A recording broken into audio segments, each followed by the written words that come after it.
Saudara-saudari yang terkasih, salah satu yang membuat kita tetap berusaha walau sulit, tetap semangat walau pahit, dan tetap hidup walau serasa mati adalah harapan. Maka kita bersuka cita kalau hadir pribadi pemberi harapan, dan jika ada peristiwa, situasi, kejadian pembangkit harapan. Sayangnya, kadang pemberi harapan itu palsu, seperti lirik lagu PHP. Kau pemberi harapan palsu, pergi jauh-jauh dari sisiku. Kau pemberi harapan palsu, aku tak mau dekat padamu. Kau pemberi harapan palsu, please dong pergi menjauh dariku. Kau pemberi harapan palsu, minggir dong, minggir, aku tak mau. Saya mengucapkannya, Romo Hilman bisa menyanyikannya. Jumat Agung yang diteruskan dengan Minggu Paskah adalah harapan sejati bagi para murid Yesus, bukan harapan palsu. Kita mati dalam dosa bersama Yesus yang disalib dan hidup baru bersama Kristus yang bangkit. Saudara-saudari yang terkasih, ada seorang yang bernama Tony Melendez, seorang gitaris dan juga penari yang lahir tanpa kedua tangan. Ia mengalami masa-masa pahit sewaktu kecil dan remaja. Ia menyaksikan saudara-saudaranya bertangan lengkap, maka ayahnya memberi perhatian khusus kepadanya. Ia belajar menyanyi dari ibunya dan melihat bermain gitar dari ayahnya. Ia tak menyerah dan mulai belajar gitar dan bernyanyi, hingga memukau banyak orang. Dalam suatu tampilan 6.000 orang dan jutaan di televisi, ia membuat orang-orang terpana. Sejak saat itu, ia terus-menerus melaksanakan tayangan. Dan dalam suatu tayangan sebelum menyanyi, ia memberi kesaksian bagaimana cacatnya menjadi jalan berkenalan dengan orang lain karena ia gampang dilihat tanpa tangan. Pernah ketika dalam suatu acara tarian, ia hendak menari mengajak wanita, dia tidak berani. Dan tidak ada seorang wanita pun yang pada waktu itu menawarkan diri dan berani. Ia terdiam, padahal ia sudah berlatih luar biasa. Tiba-tiba seorang wanita mendekati dia dan mengajak menari, dan pada saat itu menggoyangkan dan menggetarkan lantai dansa.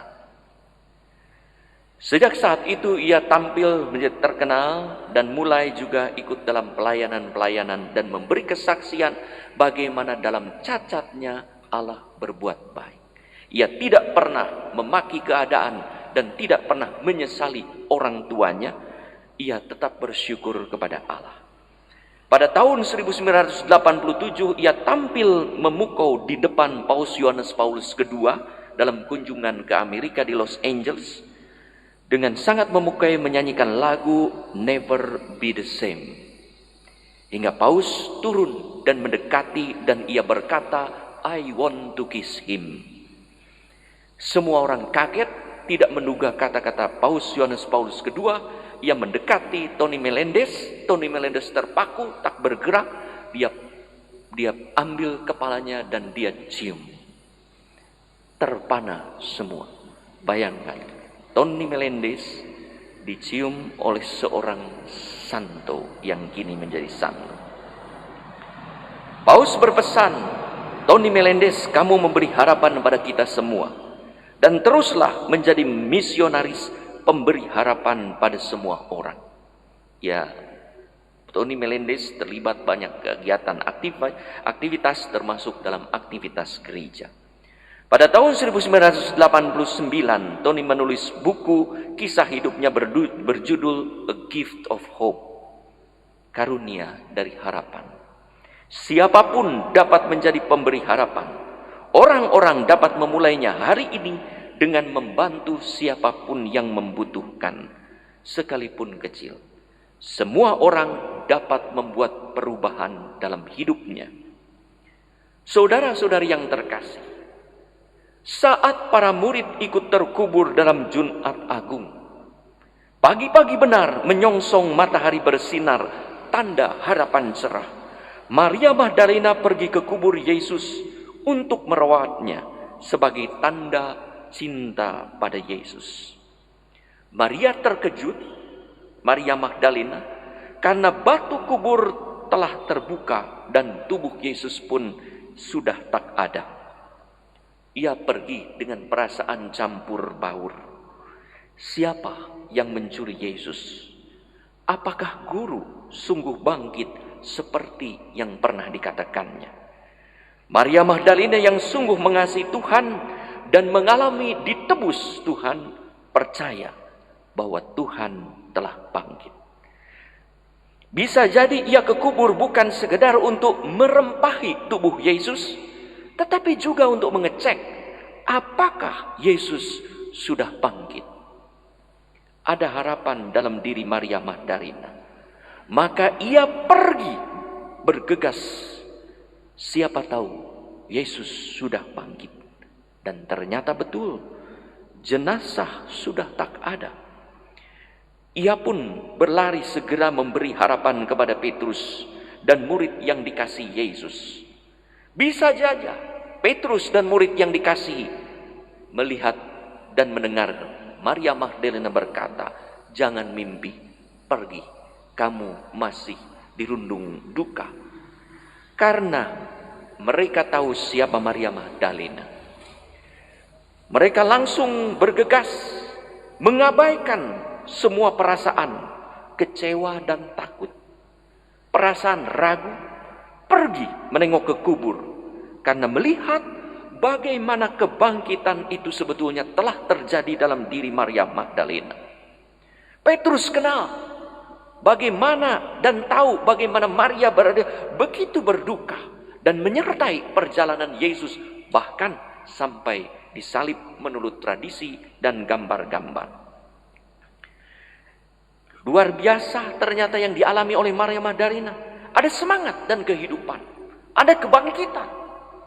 Maka mereka berpikir dalam hati, betul, Yesus sungguh telah bangkit karena pengaruhnya sudah ada pada Maria Magdalena.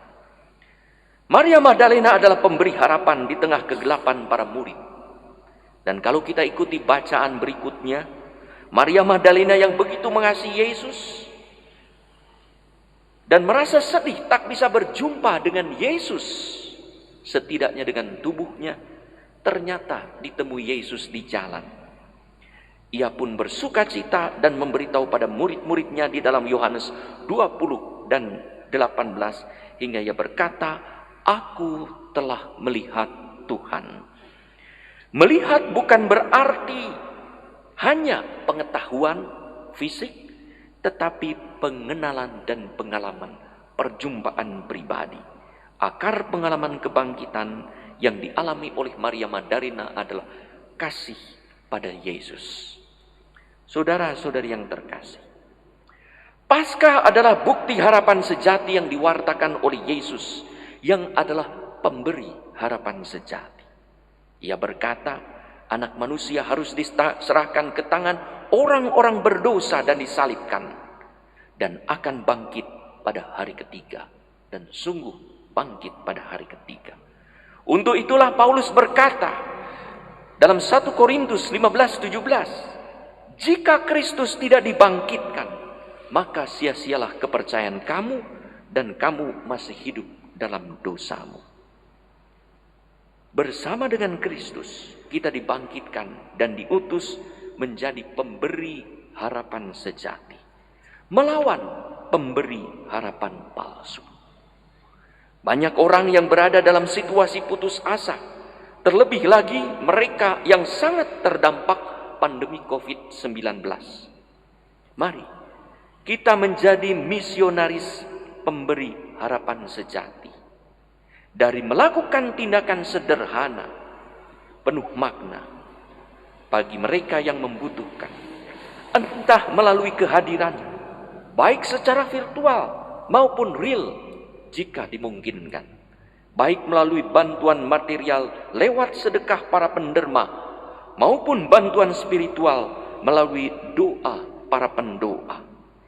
Setiap orang dalam keadaan apapun bisa saling menjadi pemberi harapan sejati menuju hidup lebih baik. Mari berantas PHP, pemberi harapan palsu. Mari berpegang pada Tuhan, pemberi harapan sejati. Itulah Paskah kita, di mana Yesus bangkit sebagai pemberi harapan jaminan pasti, bahwa tak ada mahkota bahagia tanpa derita salib. Sebagaimana ia katakan dalam Yohanes 12:24, sesungguhnya jika biji gandum tidak mati jatuh ke dalam tanah dan mati, ia tetap satu biji saja.